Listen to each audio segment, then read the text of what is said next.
Bonjour à tous, bonjour à toutes. Cette semaine, nous allons parler volant, un objet immuable depuis les débuts de l'automobile, mais qui lui aussi est en pleine révolution. Volant papillon, volant yoke, pourquoi pas demain volant rétractable. Bienvenue dans cette édition spéciale d'En route pour demain.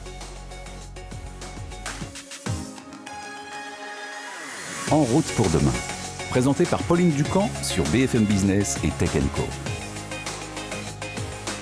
C'est un élément emblématique de l'automobile. Le volant, ça valait bien une émission spéciale rond, synonyme de liberté, synonyme de maîtrise aussi. Eh bien, ce volant, il fait lui aussi sa révolution en ce début de 21e siècle. Julien Bonnet, bonjour.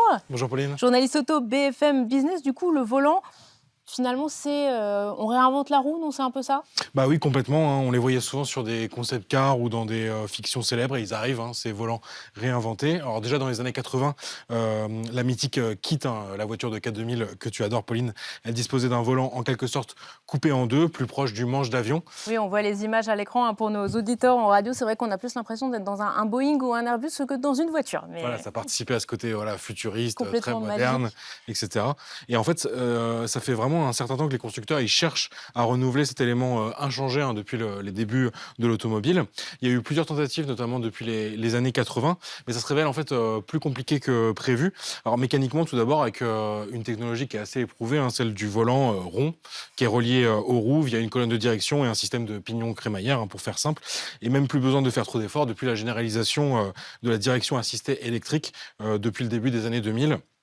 Donc il y a aussi une question d'habitude des conducteurs, c'est pour ça qu'on ne change pas aussi ce volant. Oui, si on se retrouve avec la voiture de K2000, ça peut changer beaucoup de choses. Voilà, ça peut bouleverser, je pense, le conducteur. On a tous appris à conduire avec des volants ronds et il pourrait être dangereux finalement d'avoir plusieurs formats qui cohabitent. Et c'est vrai qu'en fait, on a toujours l'impression qu'on a toujours la même voiture, mais ça nous arrive quand même ponctuellement de changer.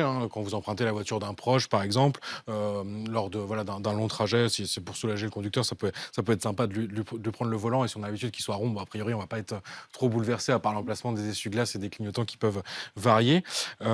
Et quand on loue une voiture, bien sûr, et puis à l'heure de l'explosion de l'autopartage, si on avait plusieurs formats de volants différents, ça pourrait poser des problèmes. Et derrière cette forme originale, il y a tous les enjeux aussi liés à la direction by-wire, donc la direction électronique. Et là aussi, il faudra faire preuve de pédagogie, parce qu'on comprend que des conducteurs qui sont habitués vraiment à cette liaison mécanique entre le volant et les roues, ils pourraient vraiment être inquiets de se dire que c'est plus qu'un système de capteurs qui permet cette direction. Mais comme dans la plupart des organes essentiels, dans l'aéronautique, dans l'automobile, il y a une redondance de ces capteurs. Donc normalement, bien sûr, ça reste assez safe, pour reprendre un mot anglais. Totalement sûr, il n'y a pas de sécurité routière. Exactement. Et donc, on peut finalement conclure en se disant qu'imaginer de nouveaux volants, c'est un peu comme, justement, comme tu le disais, réinventer la roue, c'est-à-dire chercher à innover là où il y a une solution qui existe depuis bien longtemps et qui semble plutôt bien fonctionner. En gros, se lancer dans une démarche inutile. D'ailleurs, c'est le sens de l'expression réinventer la roue. Le volant n'est pas concerné, donc on peut se dire que c'est pas si inutile que ça. Finalement, c'est la quadrature du cercle. Merci beaucoup, Julien, journaliste automobile. Mais en fait, tu vas rester avec moi pour la suite de cette spéciale parce qu'il y a quelques temps, tu as pu tester un tout nouveau volant. C'est celui de Lexus. Ça s'appelle un volant papillon. Alors, c'est encore un prototype. Ça n'arrivera que dans quelques années sur le marché, mais c'est un reportage tourné avec Bastien Petit. C'est un grand moment pour Lexus puisque la marque japonaise lance actuellement son tout nouveau SUV 100% électrique, le RZ. Un véhicule qui symbolise le virage actuel vers le 100% électrique. En effet, ce RZ, il repose sur une plateforme dédiée à cette motorisation, la même plateforme qu'utilise sa maison mère, le groupe Toyota, pour le BZ4X, son premier SUV 100% électrique lancé l'an dernier. A noter que Lexus dispose déjà dans sa gamme d'un véhicule 100% électrique, le UX300e qui est sorti l'an dernier, mais ce dernier il repose sur une plateforme qui abrite aussi des motorisations hybrides. En clair, elle n'est pas optimisée vraiment pour le 100% électrique. On découvre donc aujourd'hui ce RZ, un grand SUV de 4,80 m de long. On retrouve les codes design de Lexus, mais ils sont ici complètement modernisés. On passera rapidement sur la partie électrique, mais en résumé, Lexus annonce une autonomie d'environ 400 km grâce à une batterie 71,4 kWh. Et on retrouve deux moteurs électriques, un à l'avant d'une puissance de 150 kW, un à l'arrière d'une puissance de 80 kW. Et en gros, la puissance cumulée des deux, ça donne 313 chevaux. Mais au-delà de la partie électrique, ce véhicule il se veut aussi très innovant. Allons voir ça tout de suite à l'intérieur. Voici l'intérieur de ce nouveau Lexus RZ et on découvre un habitacle assez moderne, très épuré, avec le classique combiné d'écran, donc tactile au centre et d'écran des compteurs, et également très lumineux avec ce toit panoramique. Mais la vraie surprise dans cet habitacle, et on le découvre aujourd'hui, c'est le volant papillon. Ce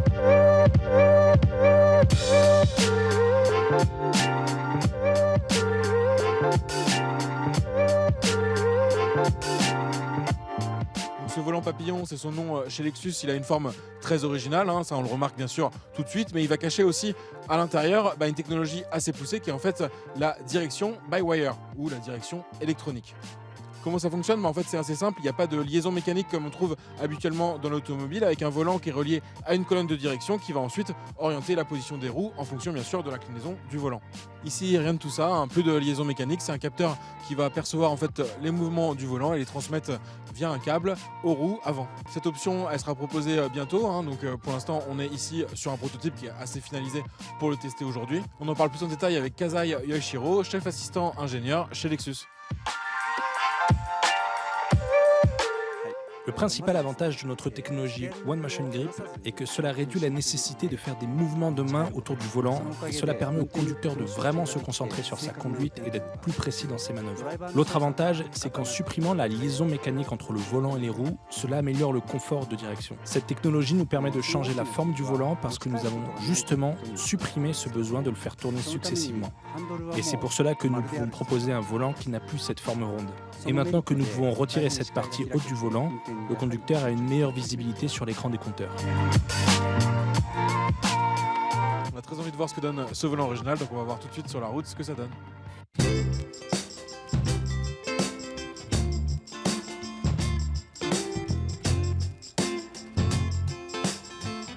Ça fait maintenant quelques heures qu'on est au volant de ce Lexus RZ, donc avec ce volant papillon très original. Déjà, premier point positif, ça va dégager complètement la visibilité, tout d'abord sur l'écran des compteurs, et puis plus globalement sur l'habitacle, on n'a plus ce grand volant rond dont on a l'habitude. Donc un volant en quelque sorte coupé en deux, ce qui rappelle fortement le volant Yoke introduit par Tesla sur cette dernière Model S et Model X. Alors la principale différence avec ce volant Tesla, c'est que chez Lexus, ils ont choisi de conserver les commodos derrière le volant. Chez Tesla, on les retrouvait finalement en frontal sur le volant directement, donc par exemple l'accès aux clignotants ou aux essuie-glaces. L'avantage, c'est que chez Lexus, on va conserver ses habitudes de ce côté-là, donc les clignotants derrière le volant, les essuie-glaces et aussi les commandes d'ajustement du freinage régénératif sur 3 niveaux, donc ça c'est toujours assez pratique dans une voiture électrique. Et l'autre grosse différence, bien sûr, par rapport à Tesla, c'est qu'au-delà de la forme, sur le fond, finalement, derrière ce volant avec cette forme originale, on va retrouver cette fameuse Direction by Wire, donc la direction électronique avec une commande par câble qui va diriger les roues.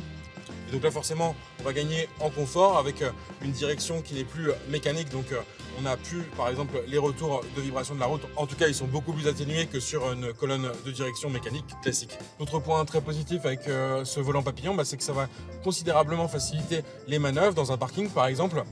En effet, je vais juste avoir un tour de volant à faire pour aller de l'extrémité gauche des roues à l'extrémité droite. Là où sur un volant classique, je vais finalement avoir à faire de nombreux tours de volant pour arriver au même résultat. D'ailleurs, on a eu l'occasion de tester ce Lexus RZ avec un volant classique et c'est vrai qu'on sent bien cette différence. Et également, lorsque cette option elle sera proposée en 2025, à voir si les clients ils opteront à la fois pour ce format original du volant papillon, mais également pour le confort apporté par cette direction électronique.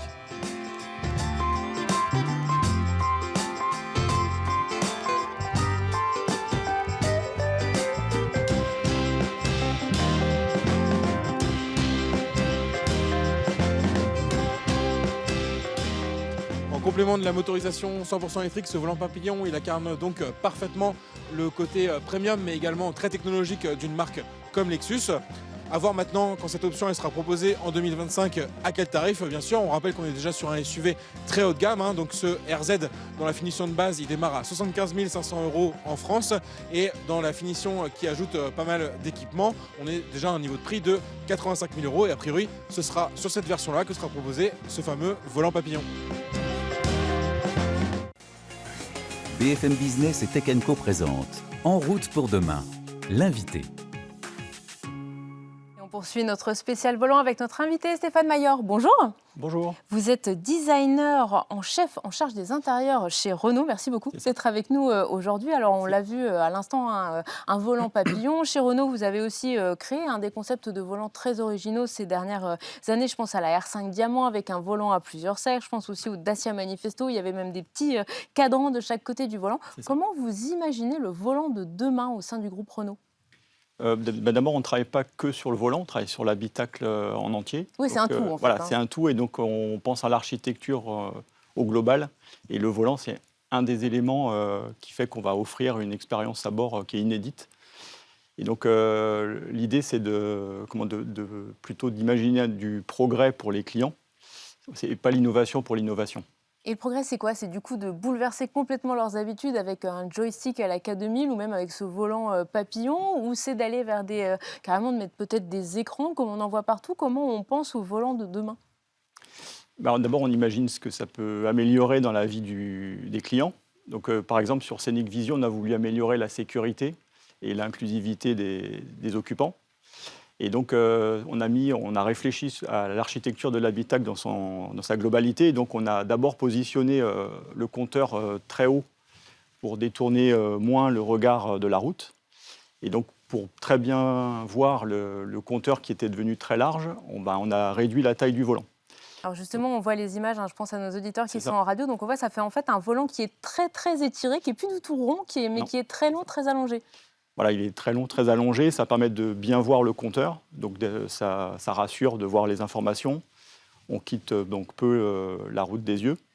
Et puis c'est plus agréable à conduire. Enfin, il y a aussi des sensations de conduite qui sont nouvelles quand on conduit avec ce type de volant. Vous pouvez nous expliquer justement comment, parce que c'est vrai qu'on imagine bien tourner le volant, je suis en train de faire les gestes en même temps que je vous parle, mais du coup avec un volant plus un peu console de jeux vidéo comme ça, qu'est-ce que ça change? Qu'est-ce que ça, en termes de confort, qu'est-ce que ça va m'apporter comme conductrice? Si on reste sur des technologies de direction classique avec une colonne de direction, on va être limité dans les formats de volant. Sinon, ce n'est pas du tout agréable à manipuler en virage ou en ville, en montagne non plus.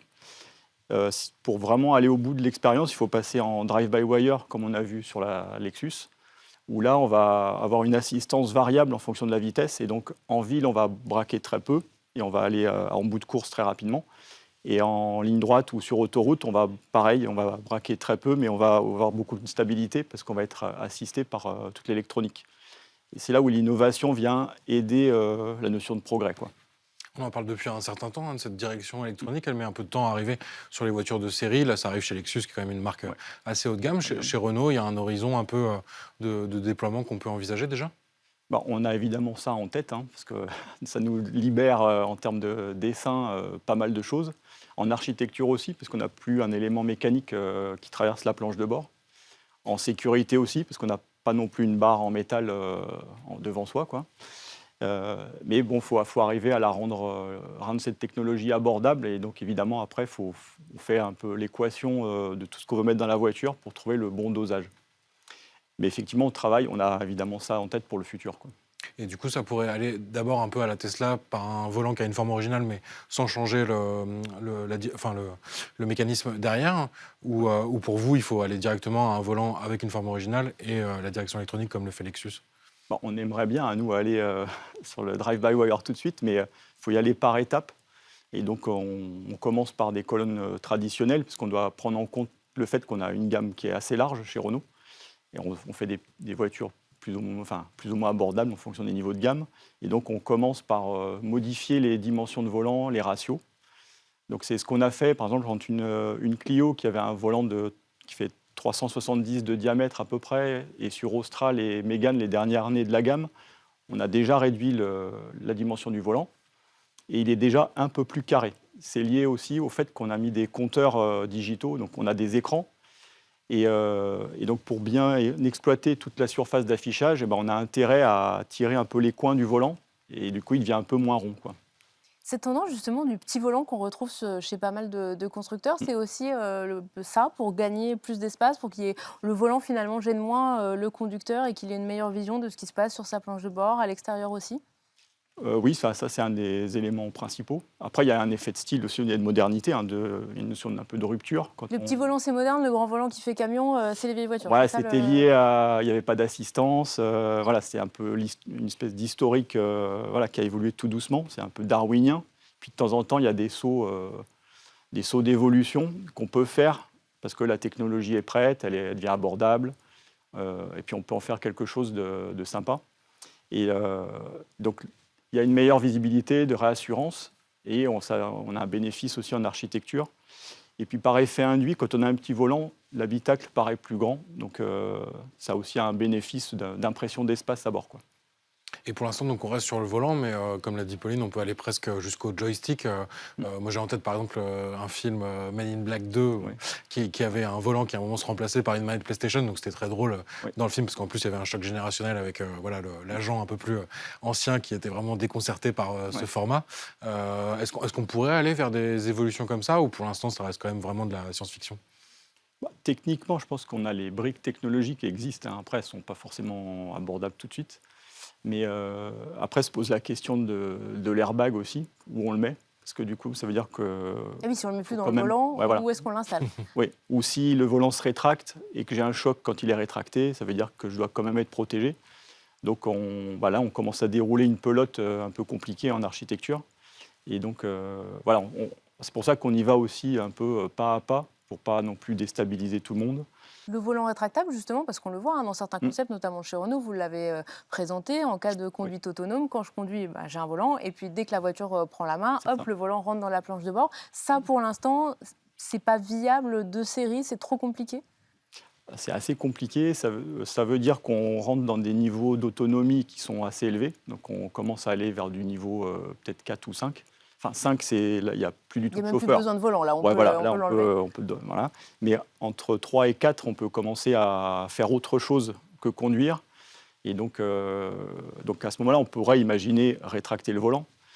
Et donc, dans certains niveaux d'autonomie, il faut qu'on puisse reprendre la main en moins de 10 secondes. Et donc, voilà, il faut le temps de remettre le volant en place. Et ça, c'est pas du tout simple. Oui, donc si je pense place de l'airbag, plus le volant qui doit ressortir assez vite pour que je reprenne la main, finalement, le volant rétractable, pour l'instant, c'est pas tout de suite. Comment vous travaillez justement quand vous allez mettre en place un nouveau volant? Vous faites des tests avec des clients mystères?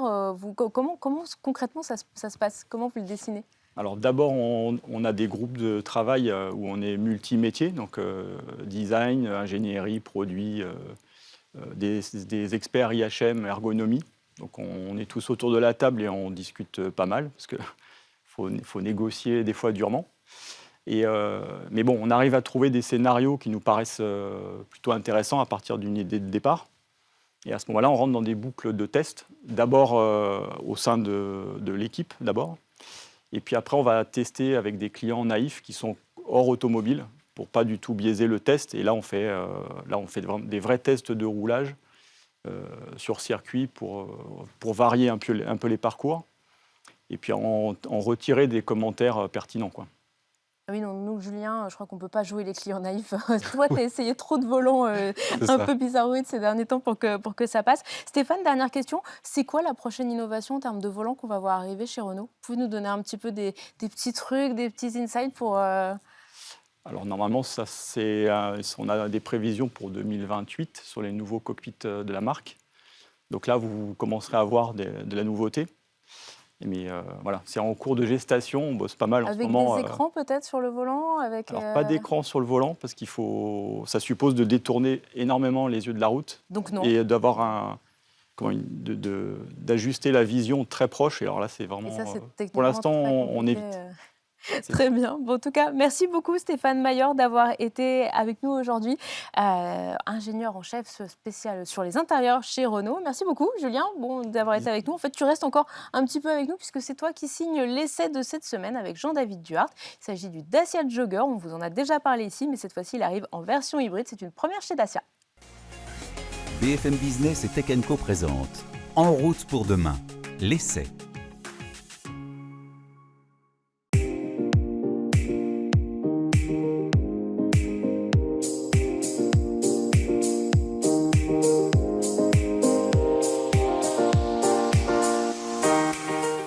Dacia élargit encore sa gamme de motorisation après avoir lancé la bicarburation essence GPL en alternative au diesel ou encore le 100% électrique avec sa petite Dacia Spring. On découvre aujourd'hui son premier modèle hybride qui est proposé sur son Jogger.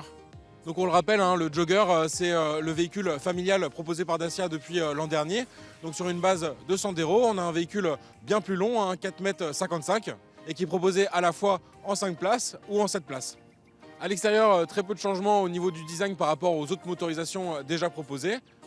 Dacia a juste ajouté un petit logo hybride sous le nom du modèle Jogger à l'arrière. Et à l'avant, on découvre la nouvelle identité visuelle de Dacia qui a été mise en place au cours de l'année dernière sur tous les modèles de la gamme. Un look identique donc à l'extérieur, mais on va voir tout de suite à l'intérieur à quoi ça ressemble. À l'intérieur de ce jogger hybride, on note peu de différences par rapport aux autres motorisations proposées. Le principal changement il se situe au niveau du levier de vitesse et pour cause, cette motorisation hybride elle permet à Dacia de proposer pour la première fois sur son jogger une boîte automatique.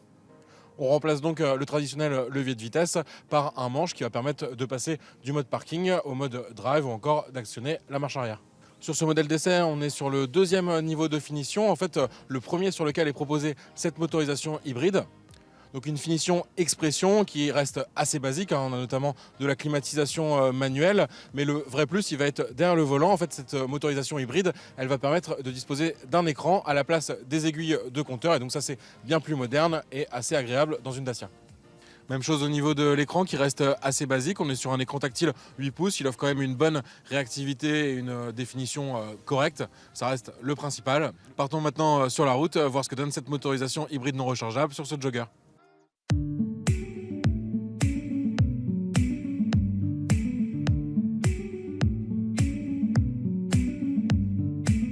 Cette motorisation hybride, elle associe un moteur thermique essence 90 chevaux à un moteur électrique 50 chevaux.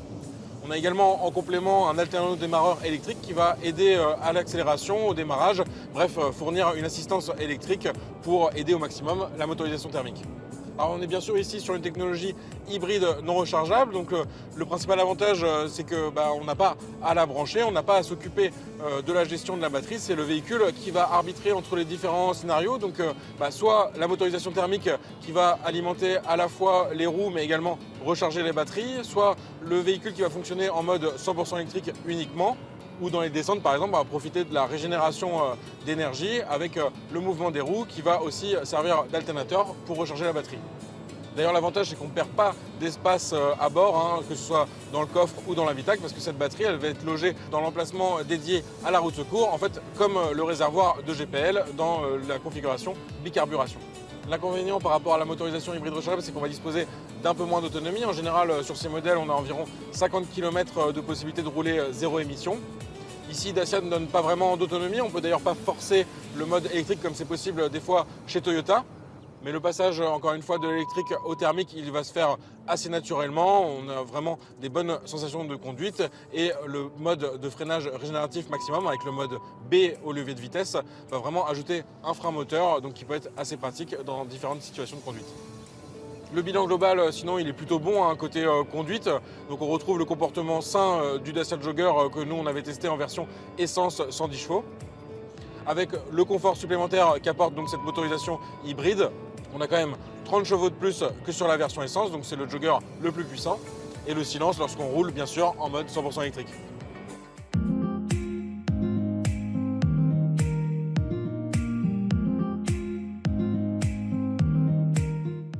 Un essai plutôt concluant, en effet, sur la centaine de kilomètres parcourus, à la fois sur autoroute, mais aussi en ville, on a réalisé une consommation d'environ 5 litres au 100, donc c'est un très bon chiffre pour un modèle essence. Après, il faudra voir, selon l'usage, bien sûr, cette motorisation hybride non rechargeable, elle est plutôt destinée à des personnes qui roulent majoritairement en zone urbaine, là où il va y avoir un vrai intérêt d'avoir cette motorisation électrique qui s'associe au thermique. Si on fait pratiquement que de l'autoroute tout le temps, il faudra plutôt se tourner vers la motorisation essence simple. Sur l'année 2022, en France, Dacia a vendu 60% de cette jogger en bicarburation essence GPL, c'est le meilleur taux de toute la gamme. La marque roumaine du groupe Renault pense donc que sur l'année 2023, cette motorisation hybride non rechargeable, elle pourrait représenter 25% des ventes en France. Pour accéder à cette motorisation hybride, il faut tout simplement compter 5 000 € de plus que ses homologues essence ou bicarburation. Donc une offre qui démarre sur le jogger à 24 600 € pour la version 5 places et 25 500 € pour la version 7 places. Et voilà un Dacia Jogger qui lui conserve un volant tout à fait classique pour terminer cette émission spéciale d'En route pour demain. Merci à tous de nous avoir suivis. On se retrouve la semaine prochaine, le week-end sur BFM Business et en multidiffusion sur Tech & Co. Merci à tous de nous avoir suivis. À bientôt. En route pour demain, la mobilité sous toutes ses formes sur BFM Business et Tech & Co.